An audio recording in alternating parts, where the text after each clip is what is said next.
I think you'd all agree with me that we are living in difficult times. These are not easy days that the world is living in. Not least, there is a pandemic going on, but the truth is that as we clear the pandemic, as the vaccine gets rolled out and the numbers go down, then the pandemic is going to be over sooner than the problems of the pandemic will be over. Because, to be honest, we're facing a decade of difficulties because of the effects of the pandemic. In terms of education, in terms of the economy, in terms of mental health, in terms of physical health, in terms of bereavements that haven't been properly grieved over, all kinds of things which make the future difficult, which is why we need good leaders. In these days, we really need good leaders. I want leaders who will inspire us when we're down. That's what we need. I want good leaders who will show us positive ways forward. I want leaders who will do more than complain.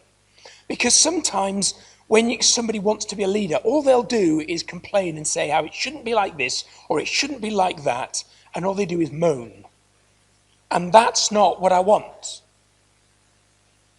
I want a leader who will give us practical ideas and support. So the question is, who am I talking about? When I'm saying I want a leader like that, who am I talking about? Am I thinking about the government? Am I thinking about the opposition? Am I thinking about politics at all? Let me tell you the title of our new series. This is a 3-part series. It starts today. This title is You're a Leader. When I'm saying I want a leader to inspire us when we're down, show us positive ways forward, do more than complain, and give practical ideas and support, do you know who I'm talking about? I'm talking about you. I'm talking about you. Now, that might shock you a little bit. That might not be where you thought this was going. And if you were here 4 years ago, you'll know I did a series called Everyone's a Leader. So this won't be an idea that's brand new for you all. But I want you to understand, you are a leader. Now, when I say that, the first thing you're going to ask yourself is, am I a leader? Am I? I don't feel like a leader. I might feel a bit uncomfortable. If somebody were to come up to you and say, are you a leader? Do you know what? I think very few of us would be comfortable saying, yes, I'm a leader. You know, it's daft. I am by definition a leader. I am paid to lead this church. And yet, if someone were to come up to me and say, Ian, are you a leader? I'd probably go, well, I suppose I am. You could say that I am. And I'd try and qualify it and justify it. I wouldn't just go, yes. We're funny like that, aren't we? Are you a leader? Well, maybe the way you feel about that question depends on what your idea of a leader is. And if you match your idea of a leader, you think you're a leader. And if you don't match your idea of a leader, you kind of think, well, that's other people. Other people are leaders. For example, you might say, I haven't got a leadership position. Ian's a leader because, you know, he's the leader of the church. I could look at Ian and say he's a leader, but I don't have a position, so I'm not a leader. You might say to yourself, well, Churchill was a leader. I mean, Winston Churchill, by the way, not the dog on the insurance adverts. Yes, Churchill was a leader. Not me. You know, that's what I call a leader. I'm nothing like that, so I'm not a leader.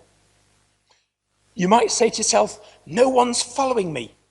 I heard an interesting definition of a leader once where they said, if you want to know if you're a leader, see if anyone's following. Because there are some people in this world who call themselves a leader, but if they look over their shoulder, no one's following. So by that definition, you might say, well, I'm not a leader because no one follows me. So there's various definitions by which we might think you are not a leader. Which brings us to the title of part 1. So the whole series is You're a Leader, and part 1 is called Yes, You Are. Yes, you are. Because if you're thinking, no, I'm not, yes, you are. Absolutely, you are a leader. Let me explain why. Leadership is influence. Now, this is a definition popularized by John Maxwell, but he's not the originator of the idea. But what he's saying is that leadership is influence. If you influence someone, you have led them. You might have led them in a good way. You may have led them in a bad way. We sometimes talk about someone being led astray. We talk about someone falling in with a bad crowd, where the influence that is upon them takes them in a bad direction. The opposite is true. Sometimes we influence somebody for good. But if in any way we influence something, then we are leading them, at least in some sense of the word. The greater your influence, the greater your effect of your leadership. But everyone is an influencer. We all influence. For example, you influence your family. That's probably the most obvious source or sphere in which you influence. You influence your family. Bear in mind, if you're a child, you also influence your parents. I'm not saying, you're the head of the household and you influence those under you. Every member within your family, you influence. You influence your neighbors. The fact that there are people who live near you, you influence them. You might say, I never talk to them. Well, in that case, that's part of your influence then. Part of your influence is you are saying you are the kind of person who thinks that we shouldn't talk to our neighbors. You influence people. You influence the people that you work with. Now, that might be work as in maybe you've got a paid job. It might be work as in you volunteer. It might be just as you go about your day. It might be the people who you work for. You influence a boss. You influence customers who come into a shop. You influence people who are in the sphere that you're working in. You influence, in fact, anyone you meet. If you meet someone on public transport in the street, you have the potential to influence them. If you smile or you don't smile. I'm assuming we're outside, by the way, because if you're inside, you've got a mask on probably, so nobody knows if you're smiling.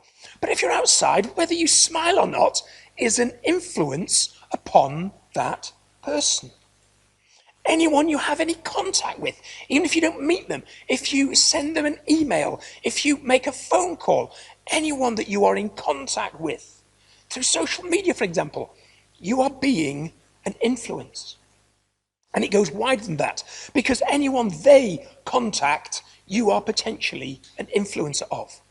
Because you influence one person, and if they influence somebody else because of what you've done, then that expands your influence. I've told this story before, but I made a new friend who invited me round to his house, and he showed me his antique glass collection. And as he was describing this wonderful yellowy antique glass, he said, "This is coloured with uranium salts." I said, "No, I don't think so, Graham. I don't think they'd use uranium salts to colour glass." He says, "Oh yes, they definitely do." I said, if that was coloured with uranium salts, that would be radioactive. And I don't think they'd sell radioactive stuff. And then I thought, mind you, it is antique. It is very old. So I arranged to bring some radiation detectors from the school where I worked in the physics department. And I went to his antique glass, and guess what? It was quite radioactive, his antique glass collection. And I had to teach him some stuff about how he could stay safe with his antique glass collection. Anyway, a couple of weeks later, I went to an antiques fair. And as we're looking around, we see a piece of this special antique glass that he likes. And we were looking at it, and the owner, the market stall holder, came over, and he said, "Oh yes, very interesting, that stuff." He says, "Did you know that is coloured with uranium salts?" And somebody was telling me the other day of a school teacher who went round and measured his collection and discovered that it was radioactive. And it was like, I was that person. I was the one who went round. You influence one person, and that influence spreads and spreads and spreads. Simple, silly example. But you don't know how far your influence extends. You are a leader. The Bible talks about it in these terms as well. In Matthew 5, verses 13 to 16, it starts off saying, "You are the salt of the earth, But what good is salt if it's lost its flavor? Salt is that classical picture of influence, isn't it? It's a small thing. You know, you only add a tiny amount into your food, and yet it has a profound effect on the flavor of that food. But if it's not being salty, what's the point? There's no point adding a few grains of something if it adds no flavor. We are like salt. We have to add a positive influence. And if we're not adding a positive influence, then frankly, what's the point? It goes on. You are the light of the world, like a city on a hilltop that cannot be hidden. In the same way, let your good deeds shine out for all to see. I've taken some edited highlights out of those verses. You can read the whole thing yourselves. We are like salt. We are also like light. And we are told to shine that influence so that others will see it. You see, you are a leader. You are called to influence. You are called to be salt and light to those around you. Now, if you're anything like me when you hear this, then you're going to be like Moses. Now, you might think, what, I'm going to be like Moses, a super great leader who leads a nation? No. I mean, you're going to be like Moses, you're going to make excuses. Because that's my instinct. And when Moses was being called as a leader, he immediately starts to make excuses to God. And briefly, in Exodus chapter 3 and 4, his first excuse in verse 11, he says, who am I that I should, and he goes on about what he's called to do. And your first thing might be, well, who am I that I would be a leader? Who am I that I should influence? Who am I that I could have any effect on those around me? The answer is, if you're a Christian, you're a child of God. That's who you are. That's why you can have influence on those around you. In chapter 4, verse 1, Moses says, but what if they don't listen, God? What if they will not hear what I have to say? And God says, well, God's got a plan. God's got a method. God will make it such that those who need to hear will hear what Moses has to say. But the truth is, you are not called to force people to listen. You are called to be an influence. And you can be an influencer. You can be salt. You can be light. You can let your good deeds shine before men, as we just read. Whether people listen or not does not stop you doing the right thing. Verse 10 of chapter 4, he says, I'm not good at speaking. You see, the problem is, you tell me, Ian, that I should be an influencer, but I don't know what to say. I don't know what the good thing is I'm supposed to do. Well, here's the great news. You don't have to be good at speaking. You don't only have to do it through speaking. And you know what? You don't even have to have the right words, because God does things with the words that you say. You know, sometimes we think people aren't listening. We think we're using the wrong words. But later on, we discover that we have had a profound impact upon somebody. I know that when I look back to the people who helped me become a Christian, it was not until I was some time on that journey that I admitted that they'd been of any help to me.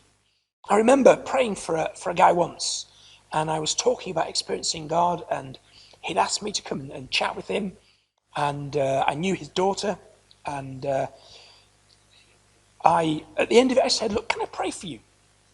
Can I pray for you that you'd experience something of God? He went, go on then. So I prayed, and I prayed that he would feel the presence of God, and that God would reveal himself. And I finished, and the bloke said, all right. So fair enough, off I went. He didn't tell me anything. Later on, his daughter came to me and said, when you prayed for him, he felt incredible. He felt God. He felt the presence of God. And he said, I was so amazed. I was so shocked. He says, but I wasn't going to admit it to Ian. Not after I just said that he was wrong and that there was no God and that none of these things happened. I couldn't admit it to Ian just there and then. So sometimes you speak to someone, or you wonder if they're listening or not, and you don't know the effect that God is having on that person. Last excuse that he gives. Chapter 4, verse 13. He says, please send someone else. Tell you what, God, don't send me, send someone else instead. Well, here's the interesting news. God is sending someone else instead. He's sending everybody in the room. In fact, it's not just you that he's sending every Christian that there is. In fact, as I've said, every person, Christian or not, everyone is a leader, everyone is influencing, whether you want it or not, for good or for bad, you're all leaders. So you can't say, send someone else, God, because God's sending everyone. So hopefully that answers any excuses that you've got about whether you are a leader or not. The last thing I want to talk about today is the bystander effect. But I want to illustrate this with a short video. Now, for copyright reasons, we can't show this when we do the online version, but you'll be able to hear in the background what's going on. And what they've done is they've got an actress to pretend, well, she is lying on a street, and they're waiting to see what people will do as they see her lying, apparently asleep or unconscious. She's not a drunk, but she's also not a city gent. How long before she gets help? 4 minutes have passed, and 34 people have passed. People don't really want to know. They just haven't got the time. Well, they have got the time, they just don't want to get involved. But it's more complicated than that. If the street were deserted, a passerby would probably go to the rescue. But these strangers have silently formed a temporary group with a rule: don't help.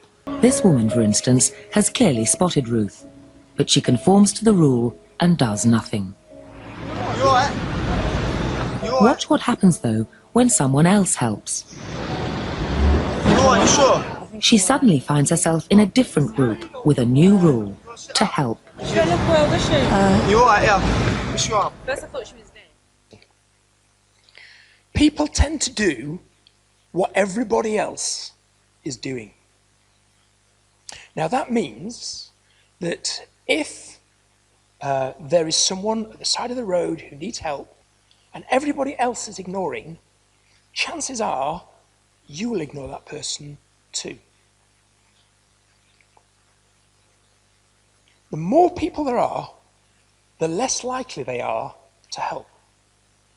It's partly you're conforming to the rule that nobody else is helping, so why should I help? There's also something that's in this that says, well, there's so many people here, one of them will help, so I don't need to.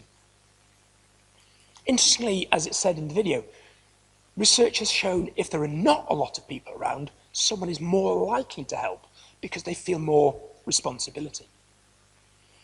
And that's a bit of a bleak thing, isn't it? It's a bit bleak to say, wow, what are we like?